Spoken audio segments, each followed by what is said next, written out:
Folks, hello and welcome to Tavern Chat. Yes, it's not my kitchen. This is not the Poconos. We are out here in Canaan, Connecticut. With me behind the other side of the camera are the Verolts. Rach is in the other room. We are here at, ShireCon just wrapped up. Yeah. See, I got a Verolt with me. I got a Verolt. So, I got a lot of stuff on silent auctions between yesterday and today, and I figured I'm going to highlight two pickups. And the first pickup is a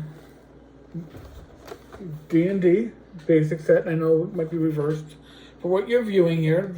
The actual front of the box is not bad. The back is busted in. I do have, I think 2 other copies of this, but I do not have. What I do not have are these dice. Originals in their original packagings, untouched by, I guess, human hands, and God knows how long, probably. So this box set was $50. We also have the crayon. This looks like one of the original crayons. What else? And I concur. Those are original. Yeah. Because this was my first D&D. Ah, well, you see. Now, the book itself, it has been used. It's not in bad shape at all. You know, I am not somebody that's good at grading, but I will say this is definitely serviceable, usable. Then we have Keep on the Borderlands. This looks pristine. No creasing. No, very little color loss on the spine. If I was ever tempted to violence or crime, I would be tempted to mug you for this one. Oh, well, there you go. It's that nice in person. Well, okay.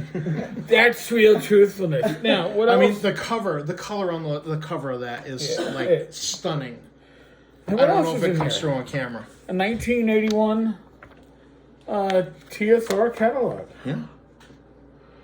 I remember this. Of course, they advertise the old basic. But that's okay, because it's the catalog they had. And they're advertising, oh, look at that, they're advertising AD&D. That's what I started out with. So that's pretty cool. This catalog looks like it is pretty much in the condition it was when this first shipped. It's mint. Yeah. And what else is in here? Well, looks like the prior owner was not interested in joining the RPGA because they did not fill out their RPGA membership form. No postage necessary. Do you think if I send it out now, that it'll get to a delivery place in Lake Geneva? And I wonder if it would get to a certain museum if I sent it. I don't know. Is that the museum's No, address? no, it's a post office box, but they make it confusing. Now, there's another post office box for TSR Hobbies Incorporated in Lake Geneva.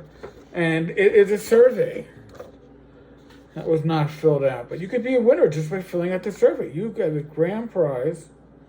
Seven winners will get a $10 gift certificate.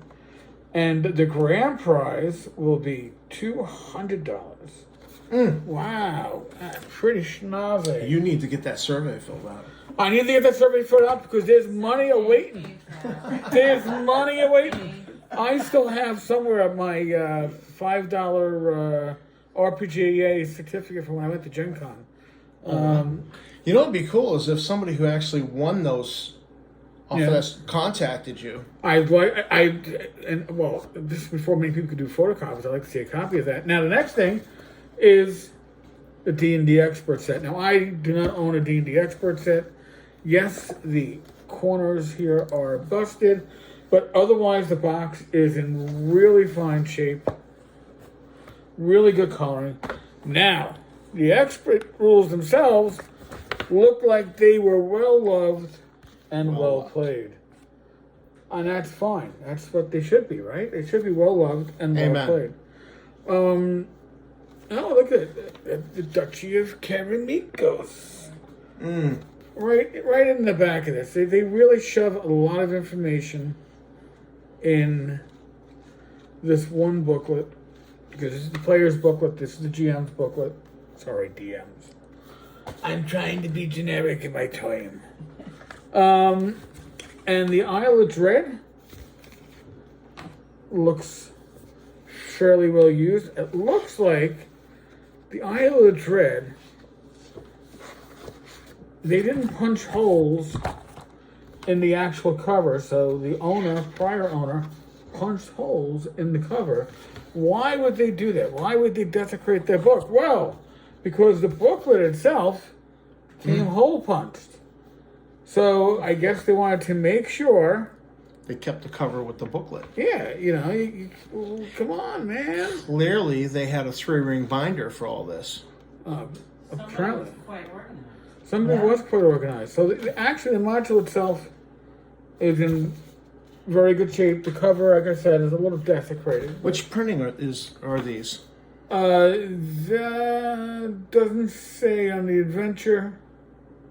I believe the expert rules themselves are first print, but just like the basic rules are, and of course, another RPGA card, but this time, there's no mailer attached to this, so somebody may have actually sent it in. I don't know. I was an RPGA member, I gotta say, but RPGA membership only really meant something if you're going to cons that had RPGA games being run, because that's where you earned your scoring, you earned your credit, had your chance to win prizes. So that's just, these were both $50 a piece. Maybe I overpaid for the expert rules, but I needed them. These dice themselves probably go for at least $50 or more. So that was a bargain and a half. There's a lot more to my silent auction pickups from ShireCon, which I will highlight when I get back to New York. Other than that, I believe ShireCon hit 145 attendees. Gaming started on Friday. There were, I think, an estimated 60 people there Friday night, which means that you had at least 60 people that were staying the night in the area. God bless. We got lucky. We got an Airbnb a half mile from the location. The new venue is a really nice one. If you go to conventions in the Northeast, this is one you might want to add to your repertoire, your scheduling. Yes, 2 thumbs up, then I don't mind. But, folks, here's the thing. Next year, we talked to Tom Wilson. Tom said they're thinking of doing a second set of games on Friday. Like this year, it started with, I believe, 5:45 gaming. They're going to be doing an afternoon session. Now, when I go to conventions, Rach and I generally game for maybe one session a day. And we go to maybe a seminar, and we do a lot of socializing. ShireCon, you can do your socializing because it's a smaller con. You can go to your games. So in the potential of 4 slots, we played in 2. I ran one. Rachel also played in that one. Next year, I'll do the same, if not more. I would love to see ShireCon get to a fuller schedule of Friday, Saturday, Sunday afternoon. Would love to see it. There are some ideas on how to maybe bring up the numbers. I'll let your lawyer talk about that on the live stream on Friday when he's sober, and maybe the idea makes more or less sense than it made in the bar. Okay. But right now it sounds. Right now, listen. I am still sober, but it might sound better to me when I'm not. I don't know.